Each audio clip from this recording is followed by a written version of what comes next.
What's going on, my party people? It is your host, Hogan, here on Between the Tackles with my co-host, Burge. He's back, unfortunately, for all you listeners out there. I know you don't want to hear his voice. I certainly don't want to hear his voice, but there's not much I can do about it. Burge, my man, it's been a minute. How you doing?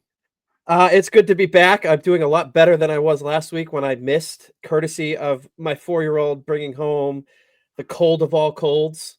Like I was like the definition of man cold. Like I was down for the count, and it was like I got over one and immediately got the other, and like couldn't talk or breathe. So explains my absence, which you obviously didn't care about. So No, not in the slightest. But in your absence, I obviously got to hang out with our third person, our third host, as far as I'm concerned, Manish Mehta. How we doing today, my good buddy Manish?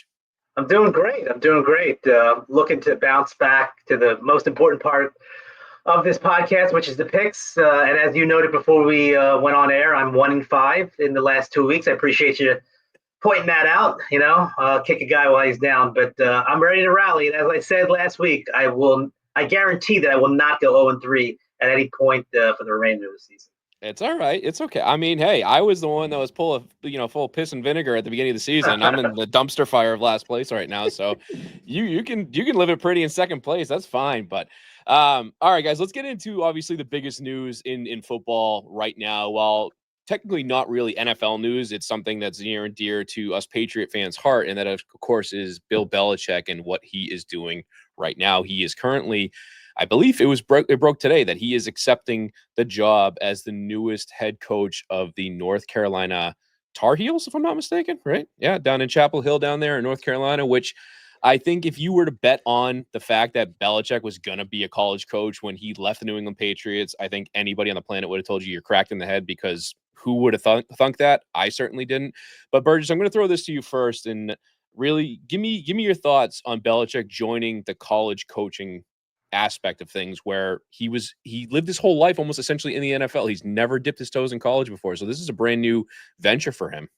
yeah, I think it's a move for him that gets him back to his early roots of football when he would help out his father coaching in the college ranks. For me though, I'm right there with you. I was stunned when I saw that he was even taking the interview, let alone, getting hired by UNC.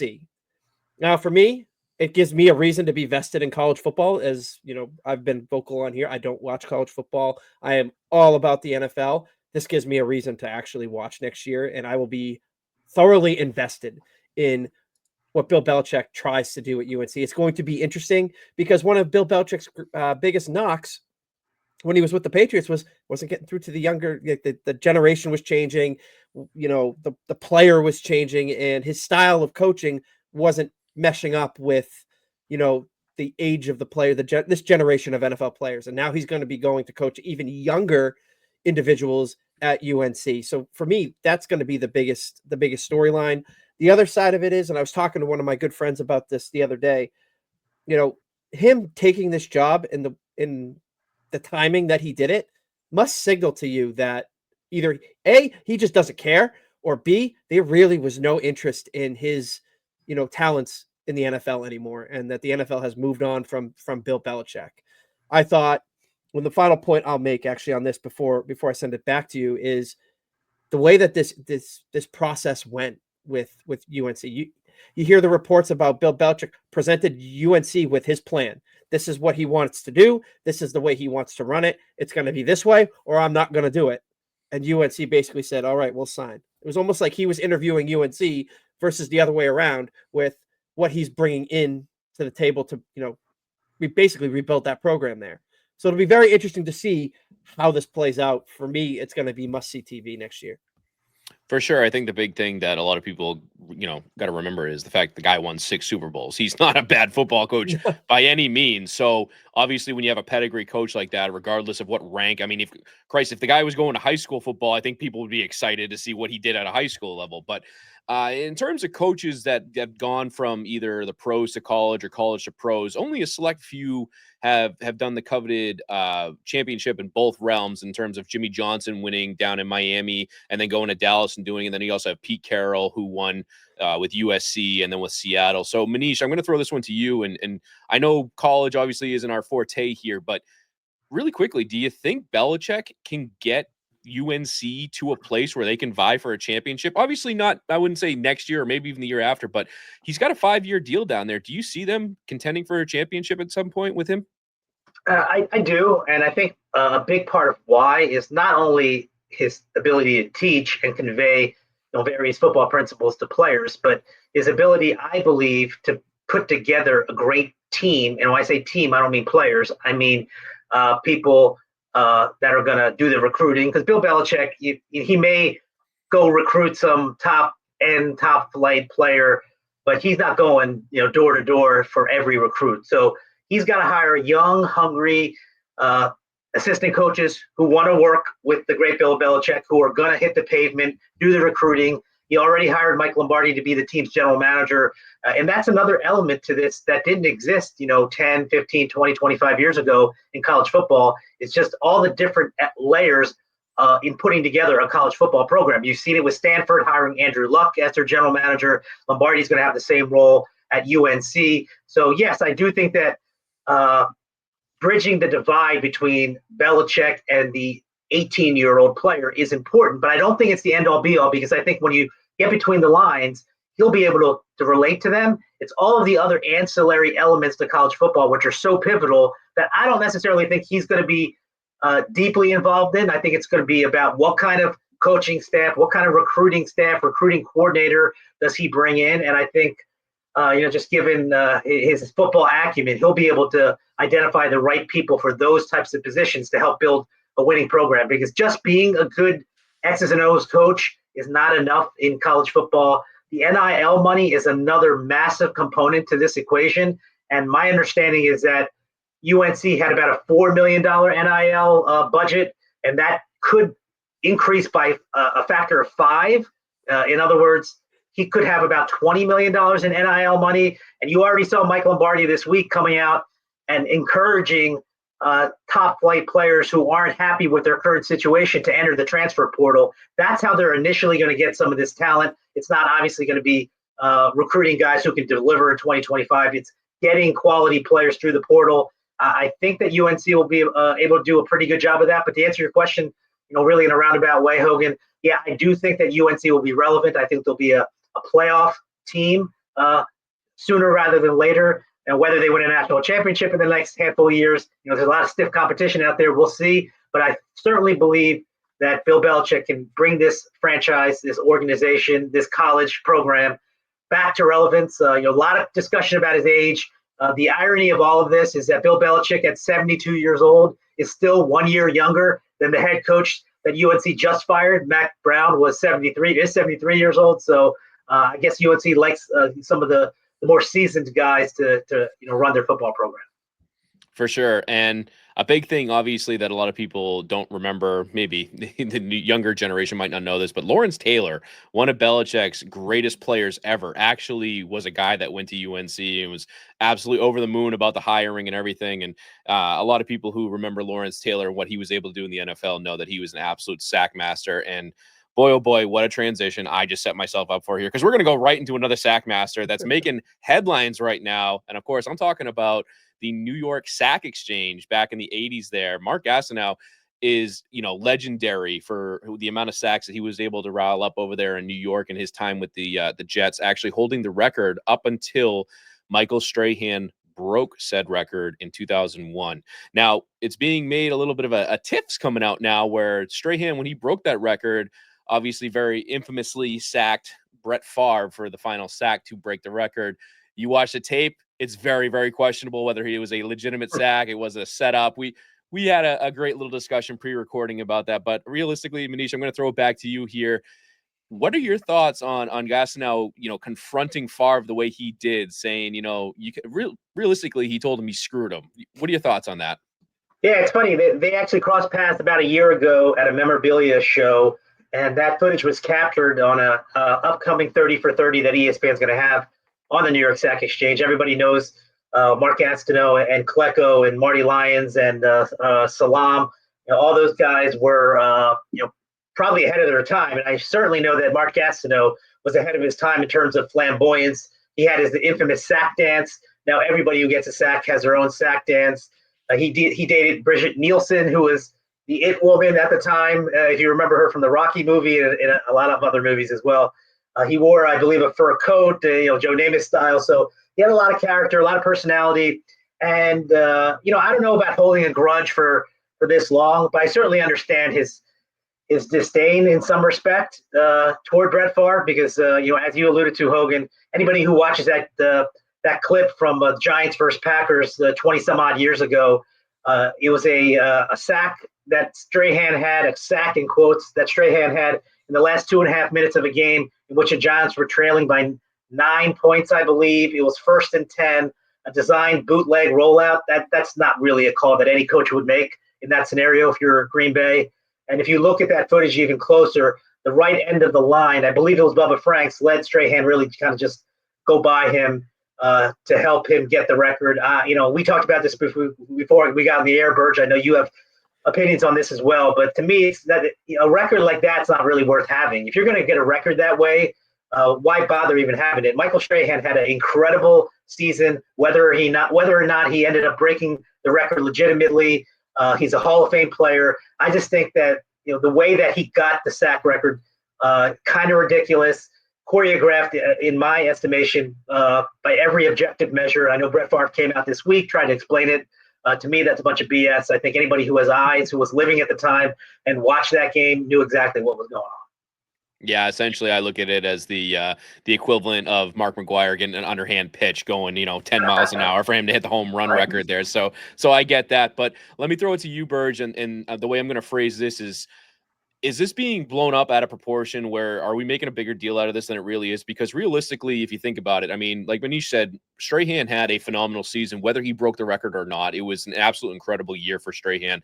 Fast forward 20 years after Strahan broke the record, in quotes, TJ Watt tied his record, which essentially would have broken Gastineau's record, regardless if Strahan had done it or not. And obviously, Gastineau doesn't have an issue with TJ Watt, where he's playing in more games than either Strahan or Gastineau had when both of them were playing. So is this being blown out of proportion? Are sacks kind of a ridiculous stat anyway, or what are your thoughts on this? I mean, I don't think it's being blown out of proportion. I think Gastineau does have a right to be upset about it. But like Manish said, holding a grudge for 20 some odd years seems a little bit over the top. And, when I saw the clip of, the exchange between Gastineau and Favre at the memorabilia show, it's hard for me to question whether or not, I don't want to say it was staged, but I want to say like it was lobbed right out there. Like they set it up for that confrontation to happen. And it was awkward. It was such an awkward exchange between Gastineau and Favre. Favre's kind of just like, dude, like, I think I've met you once in my life. Like, you're coming at me. And it's like, I'm sorry I hurt you. Like, it was 20 years ago. Like, it was just very awkward. And I'll be honest, like, when I first saw it, I thought it was like a stage thing. Like, I thought it was staged. I didn't think it was like this encounter between Brett Favre and Mark Gastineau. I thought it was a setup, staged acting job type of thing. And then lo and behold, that was when I first saw like, oh, ESPN's really coming up with this 30 for 30. Now I got to go and watch it, which is obviously what they wanted when they released the clip. So for me, it's like, it's a record. If you watch the clip of Brett Favre and Michael Strahan and you don't recall the game situation like we do here, you're just like an everyday person. Oh, like, yeah, he was about to get mauled by Michael Strahan, so he took a dive and went down like any quarterback today would do. Then you learn about this, you remember the situation in the game, down 9. You're not calling a bootleg when you're just trying to kill the clock out at the end of a game, especially at the end of the season. So I don't think it's being blown out of proportion. Gastineau has a right to be upset. I would have hoped that a grown man would have moved on 20 some odd years later, but it's going to be must-see TV when that documentary drops because I'm going to be wanting to see that the day it comes out.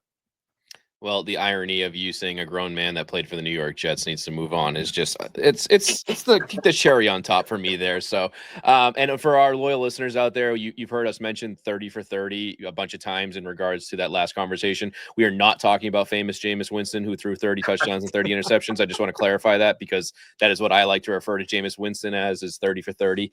But we're going to go from the Gastineau versus Favre drama, and we're going to go right into some other drama that dropped recently. And of course, I'm talking about Manish's favorite team down there, them Philadelphia Dirty Bird Eagles. And they got some issues going on right now with some current players, with Brandon Graham dropping a little nugget this past week about how A.J. Brown and Jalen Hurts do not like each other. Manish, spill the beans. What do we got down? Is there trouble brewing down in Philly?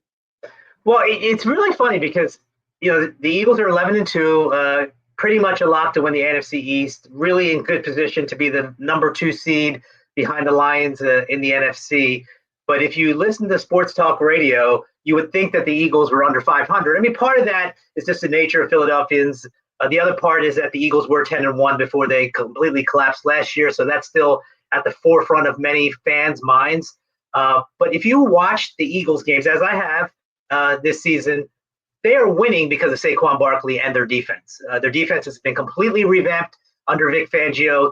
They hit home runs with Quinyon Mitchell and Cooper DeJean as their first 2 picks on the defensive side. And they hit a home run signing for Saquon Barkley in free agency. So the question every Monday after an Eagles win is, what's wrong with Jalen Hurts? The Eagles somehow at 11-2 are last in passing in the NFL. They are, however, top 10 in yards per attempt. So when they do throw the ball, they do take advantage of it and get big chunks. They're just not throwing it enough. And what's fascinating to me is that Howie Roseman is one of the most respected general managers in the NFL. And this past offseason, he not only gave Devontae Smith a big contract extension, but he did something that's unfathomable in many respects by giving A.J. Brown a contract extension with 3 years left on his monster deal that he already had. So he paid big money to 2 wide receivers, not to mention the $250-some-odd million he gave to Jalen Hurts a year and a half ago, and they're not passing. And so after this most recent win, which was an ugly win over the Carolina Panthers, A.J. Brown point blank was asked what needs to improve on this team, and he had a one-word answer, which is passing. And by saying that one word, passing, that really exploded into what's wrong. Why is A.J. Brown throwing Jalen Hurts under the bus? They used to have a great relationship. And then the Monday after the game, Brandon Graham has a weekly radio spot on WIP. He was asked about it, and he, inadvertently, I believe, spilled the beans and said that Hurts and Brown had a great relationship, but that has changed. And just to give you a quick background on Brandon Graham, longest tenured Eagle, one of the most respected Eagles in my lifetime, for sure, rarely says anything controversial, eternally optimistic, just an incredible player and person to be around. People who aren't even teammates of him or just in the community have nothing but great things to say. He's actually the Walter Payton Man of the Year nominee for the Eagles this season. So he doesn't get into the muck. He doesn't rip his own teammates. So it was so out of character for him to even mention that the relationship between these 2 players has changed. And he subsequently backtracked pretty quickly. But that has really opened up a Pandora's box this week in terms of delving into what is A.J. Brown and Jalen Hurts' relationship. Did what A.J. Brown say about the passing ineptitude accurate? I think it is. And I ultimately think that even though Saquon Barkley is a legit MVP candidate, has a legit chance of breaking Eric Dickerson's single-season rushing record this season, I don't think throwing the ball 15, 18 times a game is going to get you to a Super Bowl. I think ultimately they're going to run into a roadblock and get bounced from the playoffs. Jalen Hurts, frankly, has been average. I don't look at his total touchdowns. Jalen Hurts fans, including many of my close friends, always point to his total touchdowns. I always rebut by saying I don't count push touchdowns. If you look at the number of times that Saquon Barkley has gotten to the 1-yard line this year, it's been 11.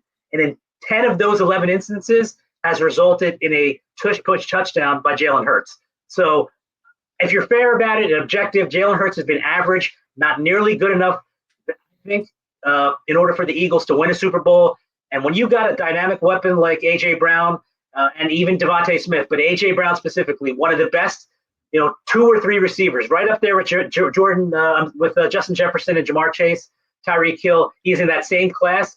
When he's not getting targeted more than 3 or 4 times a game, 5 times a game, that's not good enough. That's a failure on behalf of the quarterback. That's a failure on Kellen Moore, the offensive coordinator's behalf. And I think a lot of what has really ticked off A.J. Brown to this point is warranted, in my estimation. So you heard it here first. Manish is the Debbie Downer on the Philadelphia Eagles, sitting at 11-2, number 2 in the NFC at this point. They're going home early, and everybody is just pissy pants down the organization. No, I'm kidding. This is Burgess. I know you're going to remember this, so I'm going to throw this one to you. This is giving me a lot of flashbacks to 2004. When the old Eagles that took on our New England Patriots had a certain duo down there as well, by the likes of Donovan McNabb and Terrell Owens doing his sit-ups in the driveway, talking to the media, getting suspended, breaking his leg, and everybody was saying how much those guys hated each other. All right, Burge, who you taking in a fight? You taking McNabb and T.O., or you taking Hurts and A.J. Brown? Who's winning that duke out? I'm going McNabb and Owens because I'm an old school guy. That's why. There you go. That's why. There you go. You know, for the record, Manish, I count Jalen Hurts total touchdowns all day long. He's my fantasy football quarterback. Well, of course you do. Of course. Keep those 1 yard push touchdowns coming as I go into my fantasy football playoffs, please. That being said, I agree with you with what you said about running into that roadblock with the running game. And, you know, the recipe for success and winning in the NFL in today's day and age is you have to be able to effectively throw the ball when push comes to shove come playoff time. It's going to win your regular season games. It's going to give you the stats for the running back. Like you said, Saquon Barkley, legitimate MVP candidate. If I'm picking today, I'm picking him because I'm always going to pick against the quarterbacks for that award. But yeah, I think that, you know, they have to find a way to get on the same page to avoid a situation where you're going to have a massive letdown, maybe not to the level that happened last year, but it's going to be really bad if they go in as the number 2 seed and get bounced at home because they can't throw the ball. Like, that's not going to go over well for anybody in that organization, starting with the head coach and the quarterback, the offensive coordinator. You live Philly. Their fans are ruthless. They're going to rip them apart if something like this happens. I mean, they're ripping them apart and they're 11-2, so I can't imagine what an early exit in the playoffs would do.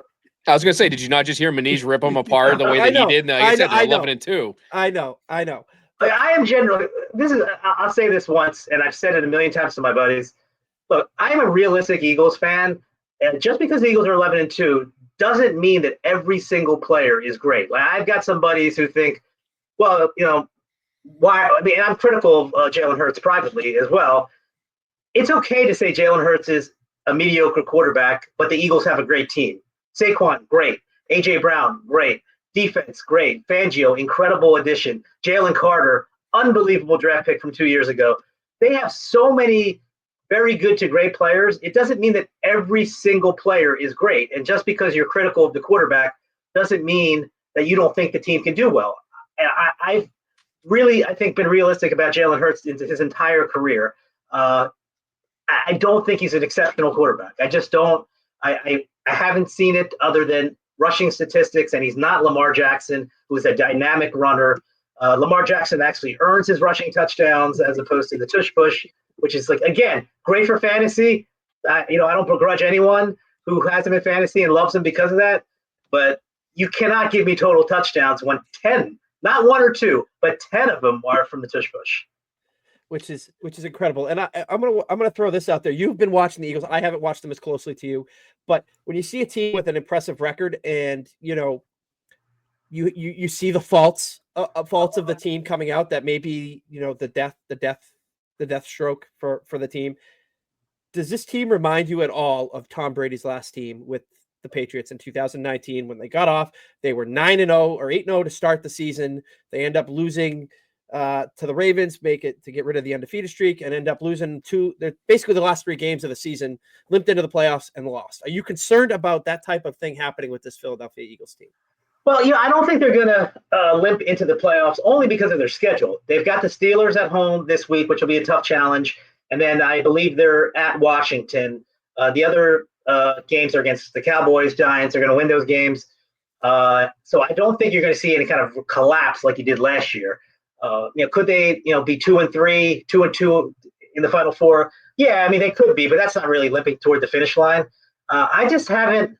Again, I think they're a good team. I think their defense is exceptional. I think the one player, frankly, that not enough people in the NFL are talking about, and this is not me being biased in any way because, as I've outlined, I've been critical of the quarterback, but the player who I think has all-pro caliber ability. I certainly think he'll be a Pro Bowler this year. Whether he's an all-pro, that's even possible, is Quinyon Mitchell, their rookie quarterback. This guy is unbelievable. If you do the breakdown on the receivers that he has covered this year and what those receivers' outputs were, it is very much, and I saw this up close, it's very much like Darrelle Revis, I believe in 2010. I think that was his incredible season where nobody got more than like 30 or 40 yards on him. Quinyon Mitchell, I'm not saying he's Darrelle Revis, but what I am saying is that it's a Darrelle Revis at his peak type of season, and I really don't know why he's not getting as much public praise as he should be. To me, Patrick Surtain is the best quarterback in the NFL. There are a few other good quarterbacks, but objectively speaking, this season, Quinyon Mitchell is playing like a top 3 or 4 quarterback. And I can make a legitimate case that he is the second best quarterback from a production standpoint behind Patrick Surtain this year. The guy is unbelievable, and he doesn't get talked about nearly enough. Cooper DeJean, who's actually been really good, their second-round pick, has been talked about more than Quinyon Mitchell. Quinyon Mitchell, to me, is a difference maker and a game changer and really a godsend for Vic Fangio this year. Well, the argument can be made that Christian Gonzalez is probably better than everybody else combined. And that's complete bias coming from a Patriots fan. Christian Gonzalez is a great player. And look, Quinyon Mitchell hasn't even played a full season yet. I'm just talking about from week 1 to this year to right now, how good have the quarterbacks played when you break it down? Quinyon Mitchell, at the very worst, is a top 4 cornerback. Which is never a bad thing to have on your team. And just, again, I get flashbacks to the early 2000s with your Brian Dawkins and all those scary Eagles players back there. So, yeah, we don't need any more scary Eagles players at this point. They're doing fine as they are. We were given a little tease about a little playoff talk there. But what we're going to do really quickly, everybody, is we're going to take a quick break to throw it to the ads from our sponsors. Don't go anywhere. We will be right back. Welcome back to Between the Tackles. We're certainly glad you are joining us today. And if you were here in the first half, you heard us talk a whole bunch about the Eagles and sack records and Belichick joining a college team, which is absolutely wild to me. But we're going to kick it to the NFL playoffs that are certainly coming up faster than I think anybody anticipated. The fact that we're already going into week 15 blows my mind, where we were begging for training camp, it seemed like yesterday, and now we're almost quintessentially at the end of the season. But what we're going to do is we're going to take a look at currently who is in the playoff hunt. And what I'm going to do is I'm going to start with the AFC. And Burgess, I'm going to throw the AFC your way, since obviously you're a little more familiar with Patriots and all that stuff. But really quickly, going through the list here, there's a whole bunch of teams that have already been eliminated from the playoffs in the AFC side of things. And of course, I'm talking about the Raiders, our Patriots, the Titans, Jets, Jaguars, and Cleveland Browns. That leaves 10 teams vying for the standings at this point. And right now, I want to look at the lower tier part of that, and a team that a lot of us had as potential Super Bowl winners this year that have just not been able to get out of their own way. Of course, I'm talking about the Cincinnati Bengals. They're sitting right now at that 10 seed. They're not eliminated yet, and they got a tough game this week. But at this point, looking at who's at the bottom of the standings in the AFC, do you have any teams that really jump out to you that you're, interested to see when they make the playoffs or if they're going to make the playoffs? The team that stands out to me the most, that I've been kind of following, air use that quotes because I say that loosely for fantasy purposes, but that's the LA Chargers. I think that they're poised right now, they're sitting right now in a wild card spot. Obviously, those spots at the bottom there are pretty tight, but I love what Jim Harbaugh has done this season with that team. The Chargers were a laughingstock under Brandon Staley because of his ineptitude as a head coach, and the late season debacles, the playoff, blown chances, all that. And I think that Jim Harbaugh has come in and kind of reset that mentality with the Chargers. I'm very excited to see what Justin Herbert does down the stretch. Unfortunate, to see J.K. Dobbins get hurt and go on IR again.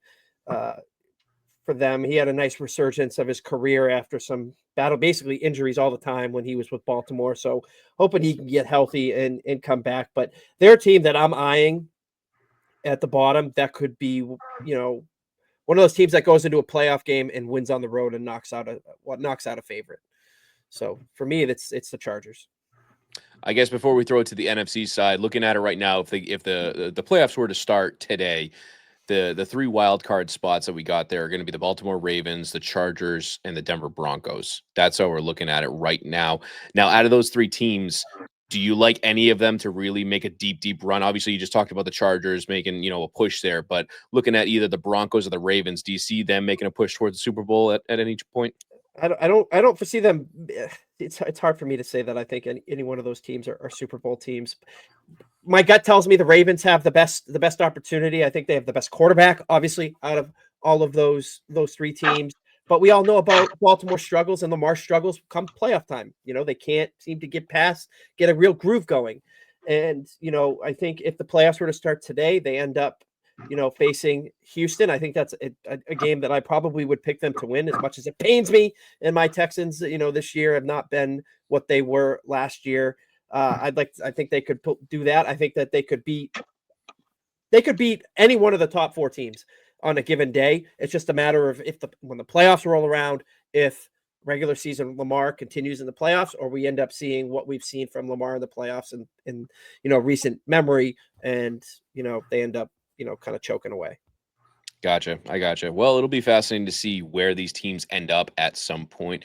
Right now, I'm going to throw it to the NFC side of things with Manish to break this down, where on the NFC side, there really is one team eliminated from the playoffs, and that is the New York Giants. Somehow the Carolina Panthers sitting at 3-10 in that abysmal NFC South just have not been eliminated, sitting at 3-10, which I don't think in any history of football I can recall sitting there going, this 14 weeks into the season, a team is not eliminated at 3-10. But realistically, looking at the NFC side of things, Detroit and the Eagles have already wrapped up a playoff spot there. Seattle is obviously sitting at the top of their division. Tampa is sitting at the top of their division. And then you got a bunch of really scary, dangerous teams sitting in the wild card spot, including the Minnesota Vikings at 11-2, Green Bay at 9-4, and then the Washington Commanders at 8-5. You got the Rams and the Falcons, Cardinals, 49ers, all nipping at the heels there, sitting at 6-7, 7-6. Manish, right now, do you have any team that's currently not in the playoffs that is poised to kind of jump up and steal a spot away from any of those three teams sitting in there in the wild card spot? Yeah, I mean, I think actually the most dangerous team in the NFC, maybe the most dangerous team in the NFL that's not in a playoff position as of right now is the Rams. The Rams are 7-6. I mean, they're only a game behind Seattle. They could still win that division, but the Rams are not a team that you want to play if you're an NFC team. If you're the Eagles, for example, and you're staring at the Rams coming to the link for a first round matchup. The Rams are not the Rams from September and the first 3 weeks of October. If you remember, they had injuries to Puka Nacua, Cooper Kupp, but they're rounding into form. You saw last week, beating Buffalo. This is a dangerous team, and they are a team that if they get in, they can easily, in my estimation, beat a team like the Eagles on the road in the first round. Maybe it's not the Eagles. Maybe it ends up being a different team. But in all likelihood, Philadelphia will be the 2 seed. That's a matchup. That's a nightmare matchup for the Eagles. And I know the Eagles beat them about a month ago. All the more reason to think that they wouldn't sweep them in a season.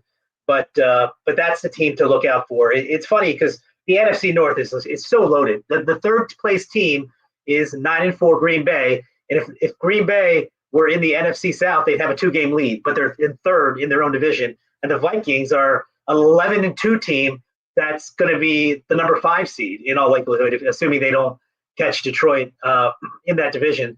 You're going to get 3 teams from the NFC North. Who knows who comes out of the NFC South? Right now it's Tampa. Maybe Atlanta sneaks in. Either way, I don't think that either of those teams is a real threat when the playoffs roll around. I think it could be an all NFC North NFC Championship game, to be honest with you. But the team that, again, is only 7-6 on the outside looking in currently with 4 games to play, the Rams. The Rams, to me, are extremely dangerous. You do not want to see the Rams in the postseason. That's a great observation, obviously, from the Rams side of things, where they are extremely dangerous. And we all saw what that amazing game last week against Buffalo, where it came down to, I think, was it 44-42 final score there with what they were able to do to Buffalo. They are an absolutely fascinating team now that they're healthy and they're good. But I want to take a little bit of a closer look at the rest of the division that the Rams are in. That's, of course, the NFC West there, where, like you mentioned, Seattle is currently winning the division at 8-5, but by no means are they running away with it at this point. Now, the 49ers are obviously coming off the Super Bowl hangover where they did not win the Super Bowl last year. They're sitting there at 6-7 along with the Arizona Cardinals. Do you like the 49ers to potentially cause a little bit of a stir if they're able to get in the playoffs this year? I know you were riding high on Brock Purdy earlier in the year. The way he's played, though, with all the all-pros around him and the injuries, do you see the 49ers causing any kind of chaos at some point, or are they just out of the picture? Well, let's put it this way. If they get in, that means they'll have been hot over the last month of the season. So, sure, yeah, I would be afraid of a Kyle Shanahan team that's going into the playoffs hot. That's the only way they can make the playoffs. They can't stumble into the playoffs, well, simply because they are 6-7. And for all the great things I just said about the Rams, when people watch and listen to this podcast, the Rams might have already lost to the San Francisco 49ers on Thursday night. Who knows? But what I do know is that if San Francisco does lose on Thursday, they're obviously out. If the Rams lose and they're 7-7, I still think they have a pulse. The Niners just, division-wise, they've been awful. They've lost 3 of their 4 games in the division heading into this Thursday night game. But if they do manage to get into the playoffs, that means that they're red hot. If they're red hot, sure, that's a team that you want to avoid as well in the postseason. I know one team that nobody is going to be afraid of if they somehow manage to make the playoffs is the Dallas Cowboys. I don't know how they have not been eliminated from the playoffs at this point, sitting at 5-8, especially after blocking a punt on Monday Night Football and still losing the game. That was absolutely incredible to see. Shades of Leon Lett. Right. But before we flip to our next subject here, Burgess, I want to throw it back to you on the AFC side of things. And obviously, I mentioned the Bengals sitting at 5-8, not being eliminated with still a outside chance looking in at the playoffs. There's a couple teams at the bottom there, right behind Denver, that are 6-7, and that's the Indianapolis Colts and the Miami Dolphins. Now, I know you and I had kind of picked Miami to win the AFC East this year. Things have not gone well for them, where Buffalo has obviously done what they've done. Miami's trying to make a push there. Do you like either them or the Colts to try and make some kind of push towards the end of the season, or are they outside looking in? I think they're on the outside looking in at this point. If you're going to pick one team, I think that could push for the wild card. I think that Miami does have a chance because of the firepower they do have on offense. They could, string together a string of wins just the way they had just come off of doing before last week. So for me, I think that they have an opportunity to do it. Indianapolis's path is going to be to win the division, in my opinion. They're going to have to somehow come up and beat out Houston, where I think, Houston's schedule is a little bit tougher than Indy's. I think it's possible. I'm not going to sit here and predict it. I think, maybe you call me biased or whatever you want. I'm still taking the Texans there, and I just think the Colts are just gonna ride off into the sunset and miss the playoffs. Their route is the division, and the only way they're going to do it is if they get some help. Gotcha. Well, speaking of riding off into the sunset without, sniffing the playoffs, we got to turn it to our favorite team now, which is unfortunately the New England Patriots for you and I, Burgess. And Manish, I'm sure you're just laughing at our misery over here after the 20 years of dominance that we had. But now it's time for us to wallow in pity and realize that we have an absolute dumpster fire for a team. And hey, guess what? They didn't find a way to lose last week. And the reason why is because they had a bye week, so they couldn't lose. But if there was a team that could lose to the bye week, it would be our New England Patriots. That being said, there's a couple of tidbits that came up during the bye week that, Burgess, I'm going to throw to you first and give me your thoughts on this. The first one is that the Patriots waived KJ Osborne. Now, obviously, he wasn't somebody that was breaking ground on anything crazy. He's not a superstar player, but a lot of people are a little excited to see what he could do in this Patriots organization when he came over from Minnesota last year.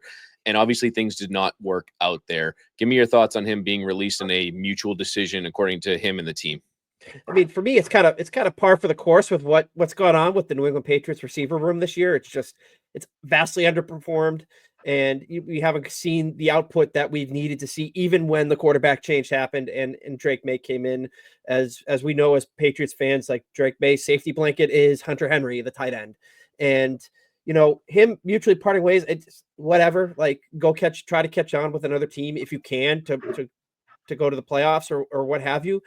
For me, part of it is like, It clearly wasn't working with him at the trade deadline. Why didn't they try to get like a 7th-round pick for the guy? I understand that there was maybe no market for KJ Osborne because he's done literally nothing for the Patriots this year. It seems like he's hardly ever on the field to begin with. You never hear his name called. Half the time I forget he's even part of the wide receiver room there. So, for me, it was like, okay, well, if they tried to shop him and nobody was going to give up even a low asset such as a 7th-round pick or a 7th-round pick swap even would have taken to get something for him, fine. Like at this point, like it's whatever. I don't care about KJ Osborne. I was underwhelmed when they signed him in the offseason. I thought there was a chance he could do something because he did show some flashes when he was playing in Minnesota. But at the end of the day, like, get out, if he's not going to be part of the room, I want to see Jalen Polk on the field. I know he's vastly underperformed and has been almost like a bust of a draft pick. We've seen nothing from him this season other than stone hands, dropping balls left and right. But I want to see him playing regularly down the stretch here, and I want to see Javon Baker getting meaningful snaps down the stretch here to see if we got maybe anything in these kids offensively, to build on for next season. Well, I guess the big thing that I'll ask you before I throw it to Manish for another question here is you're talking about, young kids that could potentially be busts and getting meaningful snaps. One person that's returning to the team finally after a very extended leave of absence is Cole Strange is finally activated off the physically unable to perform list. He has a chance to slot himself in at either guard, center. There's a lot of talk about what he could potentially bring to the offensive line unit at this point. Whether he's going to be a bust or not is, remains to be seen, where he was taken in that first round by Bill Belichick a couple of years ago, and it certainly has not gone well since then. What do you see with the return of Cole Strange for this offensive line unit? Oh, can't hurt. Can't hurt after the performances we've seen from this offensive line. Like, put him in there. He's a first-round pick. You spent a premium asset on him. Right now, it looks like Les Snead and Sean McVay were right to be laughing about Bill Belichick reaching for that pick when he was selected at the draft a few years ago. But, there has been some serious injury concerns with him, throughout his career with the Patriots. But, I'd like to see him get some snaps at center. The center position is up in the air for this team. David Andrews, like we talked about in the preseason, Hogan, like, we were one injury away from, again, losing the veteran presence on the offensive line. David Andrews is a Patriots legend. He's been around for a long time. I have nothing but respect for him. He's a captain and all that, but he is getting older, and we are going to have to think about replacing him at some point on this offensive line. See if your guy, Cole Strange, gets to work there. It's been kind of a revolving door. I think, I don't even remember the guy's first name, but Brown, the center, has slotted in. There's been some rocky times with him in there. At the end of the day, this offensive line blows.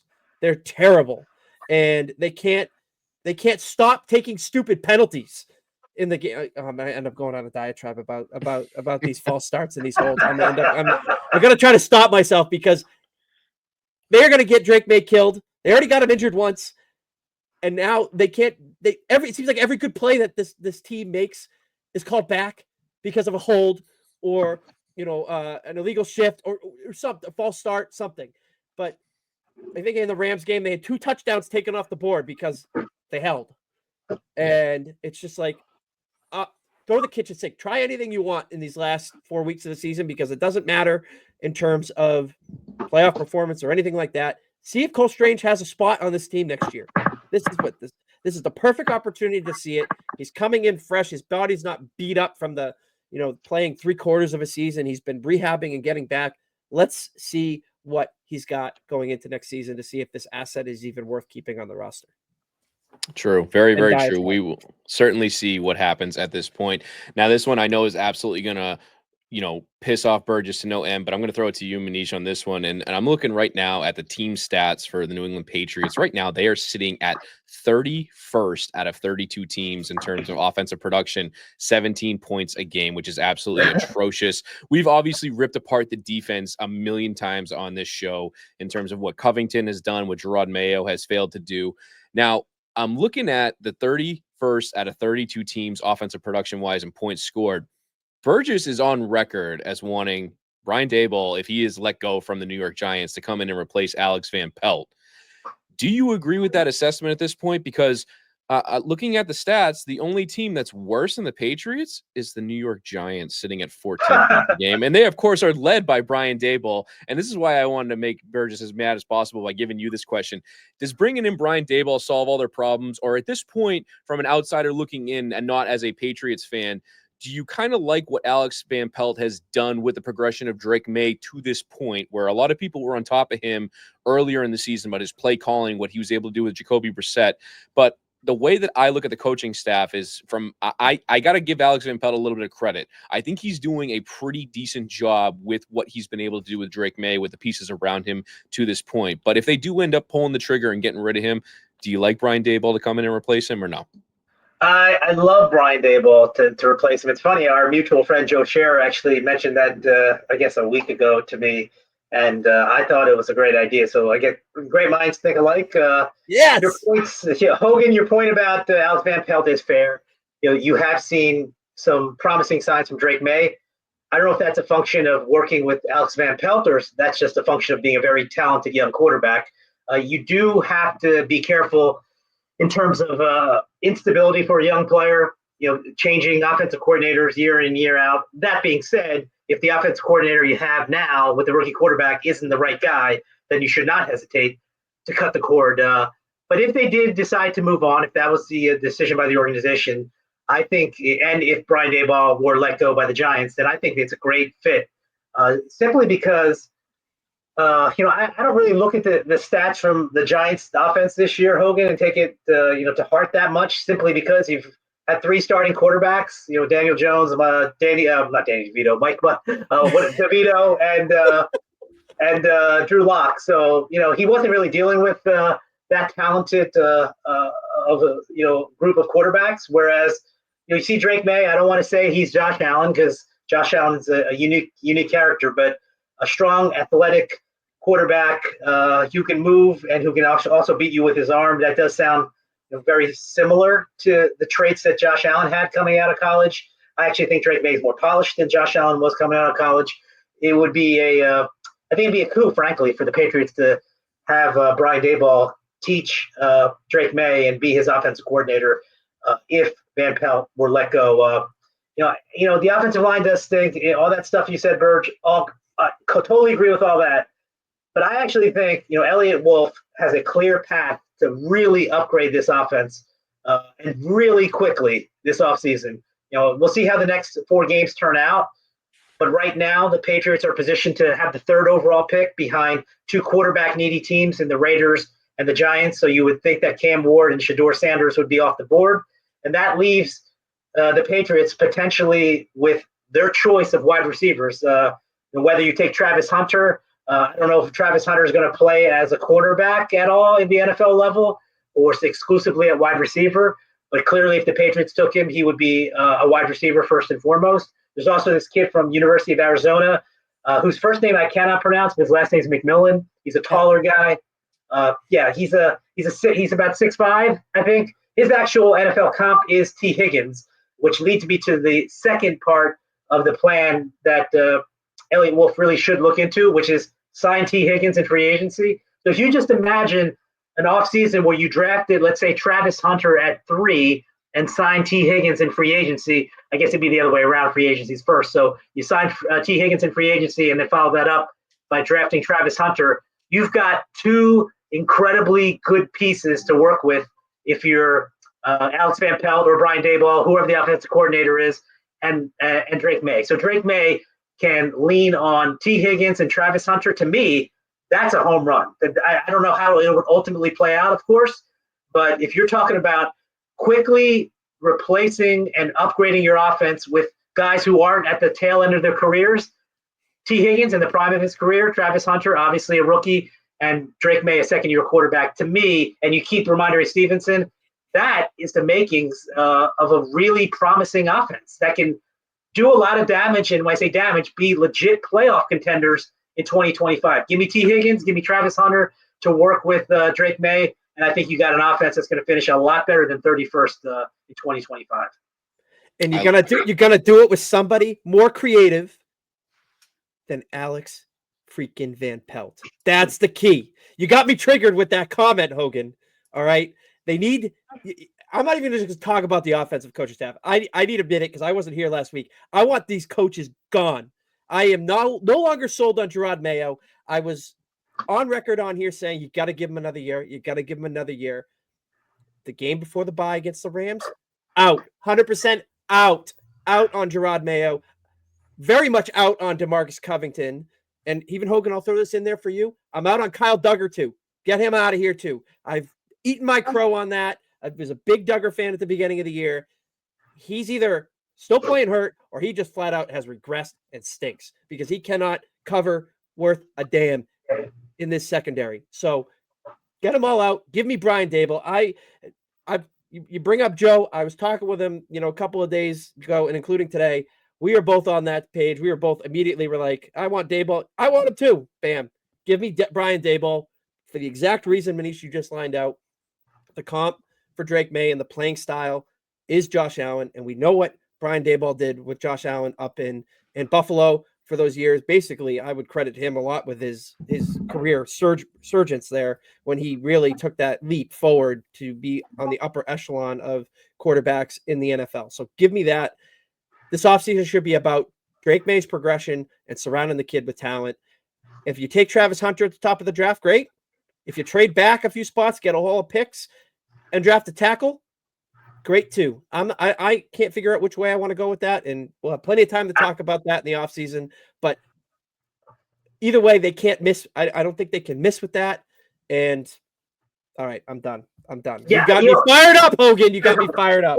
One other thing, what I thought was interesting in the last several days is that Greg Bedard of the Boston Sports Journal, I believe I don't know if he was on the radio, if he wrote a piece on his website, but he alluded to the fact that if Robert Kraft isn't sold on Gerard Mayo, even though it's 1 year, he would not hesitate to make a change at head coach. And I don't think I saw that anywhere else. I think Greg was the only one who reported it, but Greg's as tapped in as anyone that covers that team. So I thought that was fascinating. So that's maybe something to keep an eye on. Let's see how the last month unfolds. Maybe, just maybe, the Patriots will be looking for a head coach as well.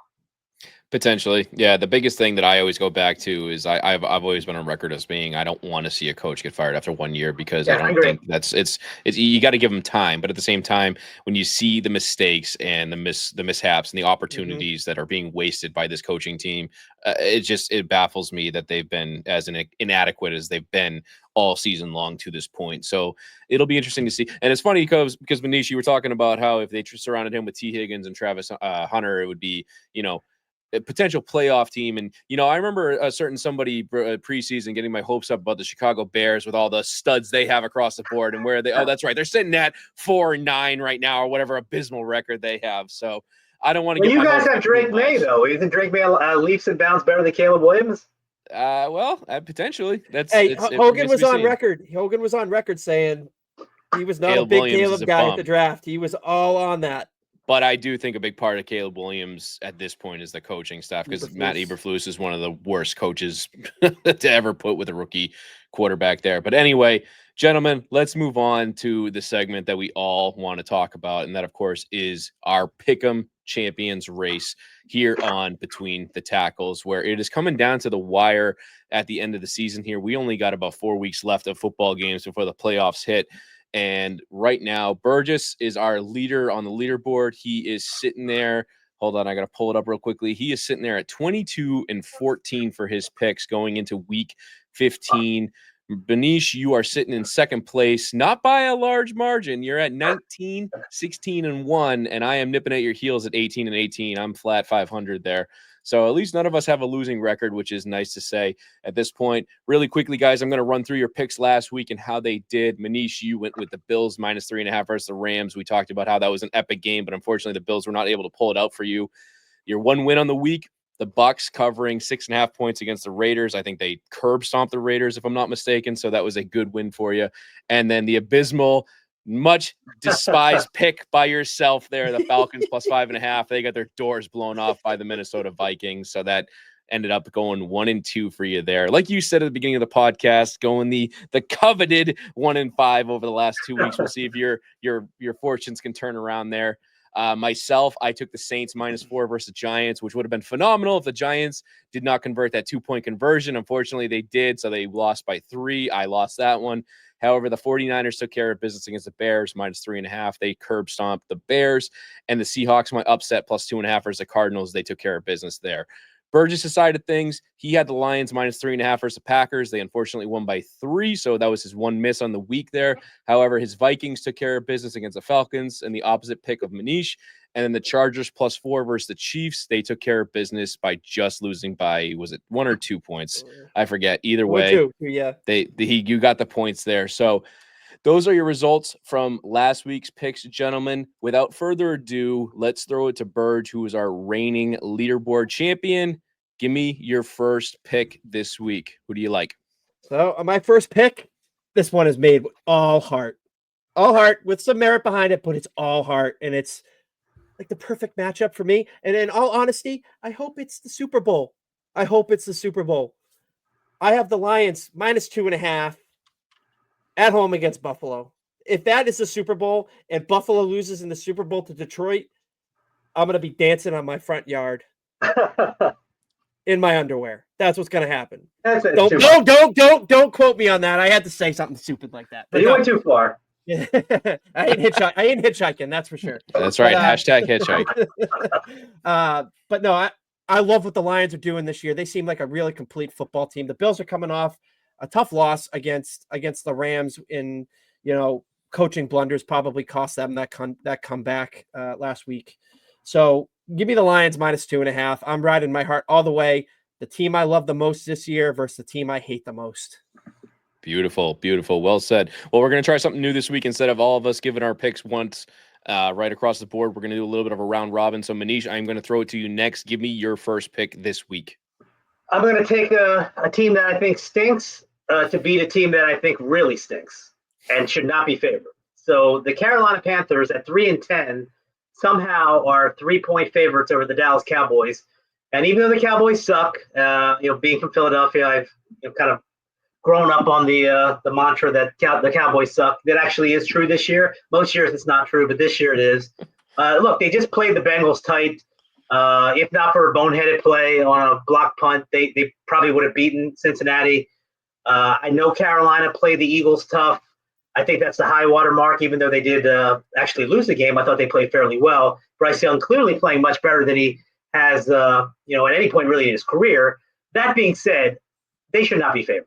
They should not. I don't believe in the Cowboys, but I certainly don't believe that Carolina giving points is a good bet. So I'm going with the 5-8 team to beat the 3-10 team. At this stage of the game, it's slop versus slop, but I think the slop that I'm picking is slightly better. Well, certainly some sloppy joes down there in Carolina going to be happening this weekend. I love it. I love it. So for my first pick, I'm going to go with my upset first, and I am going to actually upset you, Manish, by going against your Dirty Birds in Philly. And that, of course, is with the Pittsburgh Steelers being the 5.5-point underdogs going to Philly, where they have not won since the 60s, is what I'm being told. So it is going to be a fascinating matchup. I do like the Steelers to keep it close. Whether they win outright, I'm not entirely sure. I think it's going to be a little bit closer than 5.5 points there. So give me the Steelers plus 5.5 for my first pick, also being my upset pick. So Burgess, I'm going to throw it back to you. Give us your second pick. Next pick, we're going to find out if I win this one or not when we release it, but it's going to be my upset. I'm picking the Rams plus 2.5 versus the 49ers. We've talked a lot about the Rams on this podcast. Manish has really, really talked about how dangerous of a team they are. They're coming off a big win in Buffalo, playing against the Bills, staving off the comeback of Josh Allen late in that game. Week before they blew the pants off the Patriots. They're playing really good football right now. And I agree with Manish. I think they're going to be a dangerous team come playoff time. I think they're going to get in and make some noise. So give me the Rams as my upset special, plus 2.5, 49ers versus 49ers. I like it. Manish, what do you got for your second pick?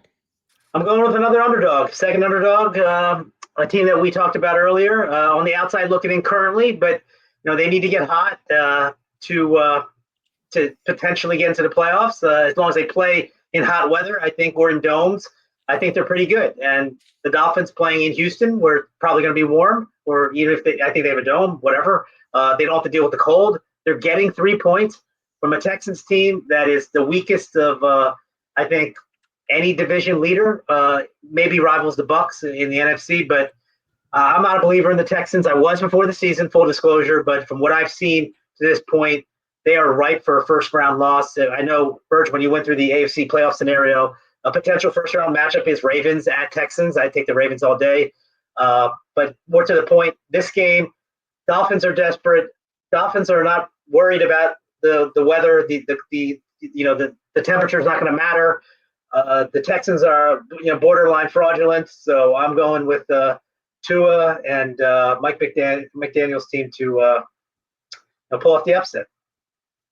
Fascinating. Well, we will see whether that comes to fruition or not. For my second pick of the week, I am actually going to go with the Cincinnati Bengals, who are coming off of that last second win really against the Dallas Cowboys, which was absolutely wild to watch on Monday night, how that unfolded there. But the Bengals are 5-point favorites going to Tennessee, where they are taking on the always meme-worthy Will Levis and those Titans down there that are just absolute clowns. I love clowning on them because, again, they did my boy Mike Vrabel dirty. So anytime Tennessee loses, it is Nashville music to my ears. So screw Tennessee. Give me the Bengals -5 for my second pick there. Burgess, finish it up. Give us your last pick and then recap us with what you got this week. Final pick. It's a team I've been on all year. It's the Vikings. They helped me last week beat Manish out. Big number for the Vikings. They're -7, and they're playing against the Bears. We talked a little bit about where the Bears sit with their coaching flaws and a lot of the issues that they're going through. I love what Minnesota's doing. Sam Darnold, like I told Manish, I think before the podcast, making a believer out of me. I might be on the bandwagon with him a little bit late about where he sits. And, coach of the year favorite, Kevin O'Connell, Manish, we talked about that a few weeks ago about where he sits there. I love what they're doing. Their receivers are great. Jefferson, obviously, and Jordan Addison. If you had them in last week in fantasy football, you won. One guy in my league had both of them playing and put up 250 points in his fantasy week. So, I love what they're doing. I like them to keep rolling. That division continues to fascinate me down the stretch of the NFL season. So to recap, Lions -2.5 versus the Bills, Rams +2.5 against the 49ers, and rounding it out, Vikings -7 versus the Bears. I love it. Manish, give me your third pick and give me a recap of all your picks, please. All right. I almost went for the trifecta and took another underdog. I was tempted to take the Giants, getting 16 points, which is unbelievable in an NFL game, to the Ravens, but I decided the Giants are just so bad that 16 is probably not enough. I probably needed 20, 21. So I settled on the team that screwed me last week, the Atlanta Falcons. They're going to Vegas for Monday Night Football, and they're giving 4 points to the Raiders. The Raiders may or may not have Aiden O'Connell. If he plays, he won't be fully healthy. If he doesn't play, it turns out to be a Desmond Ridder revenge game against the Falcons, but Desmond Ridder isn't good enough to have a revenge game or win a revenge game. So, the Falcons 6-7, they're still in it. The NFC South, as we outlined, is really up for grabs. So they're a desperate team that has something to play for. The Raiders have nothing to play for other than the number 1 overall pick. So give me Kirk Cousins to bounce back and win this game on Monday night on the road. Kirk Cousins going 0 touchdowns and 8 interceptions over the last 3 games. I love your confidence there, Manish. I don't like the pick. I'm just throwing it out there. I'm just kidding. I hope you do well there, buddy. But not well enough for my next pick here. I am going to rock with the Denver Broncos in a matchup of rookie quarterback. Well, excuse me. Pretty much rookie quarterbacks because Anthony Richardson missed most of his rookie season, still playing very much like a rookie, when he's not tired and has to crawl off the field being a little baby. Of course, I got to throw that little jab in there for what he did to my Patriots and that 2-point conversion BS the other week. That being said, they are traveling to Denver, where Bo Nix is having himself arguably a offensive rookie of the year campaign as of right now with what he's been able to do with Sean Payton and the Denver Broncos. They are favored by 4 points. I like the Denver Broncos to take care of business against the Indianapolis Colts. So for my recap there, I got the Steelers +5.5, Bengals -5, Broncos -4.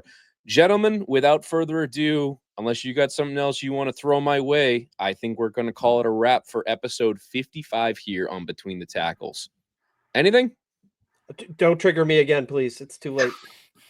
Brian Daboll not coming to the Patriots to piss off Burge Jones per usual. All right. For all you listeners out there, we love and appreciate every single one of you. As always, we are brought to you by the Fans First Sports Network, where you can find all sorts of sports and whatnot on the website. Give it a check out if you like this show. We have some other shows on there as well. So until next time, guys, you know what we do. Peace.